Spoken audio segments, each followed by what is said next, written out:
দেখো আমি রান্না বসিয়ে দিয়েছি। তো আজকে আমি কী কী করবো দেখো, আমি চিংড়ি মাছটা ভাজছি।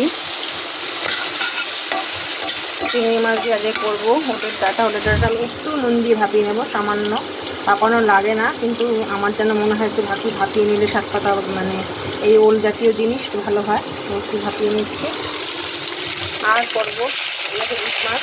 ইলিশ মাছের মাথা একটু ভেজে নিচ্ছি, এক এক করে ভাজিয়ে দেখো লেজাও ভেজে নিচ্ছি। লেজা মাথা দিয়ে এই কুমড়ো দিয়ে তরকারি করব।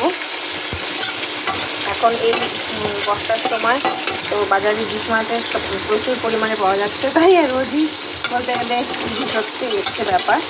তো ওদের ডাটার জন্য আমি নিয়েছি পেঁয়াজ কুচিয়ে, দেবো রসুন, কাঁঠালের দানা এক এক করে করবো, তো পরপর ভাজি আর করতে থাকি। দেখো কি সুন্দর লাগছে একদম মাছগুলো। তো মাছগুলো ভেজে নিই। তো চলো, সবাই আজকে কী রান্না করছো বলো।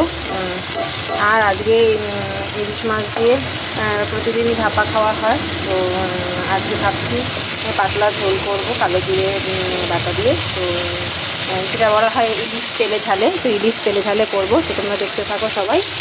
তো আপাতত এই কটা করে নিই। লাস্টে ইলিশে তেলে ঝালে করতে একদম সময় লাগে না, আমি মাছটা নুন হলুদ মাখিয়ে রেখে নিই, রেডি করে নিই, তারপরে করবো। চলো, এখনের জন্য টাটা। কারণ সব দেখছো তিনটে বসিয়ে ফেলেছি। তো এবার বাকিটা আমি রেডি করে নিই, রেডি করে করবো, ব্যাস।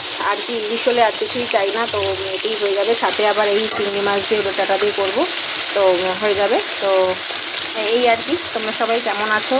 সারাদিনে এত কাজের চাপে, বাড়িতে একটু কাজ হচ্ছে, তোমাদেরকে দেখাবো আমি ভিডিও করে কী কাজ হচ্ছে, কী করছি, কেন এত ব্যস্ত থাকছি আমি।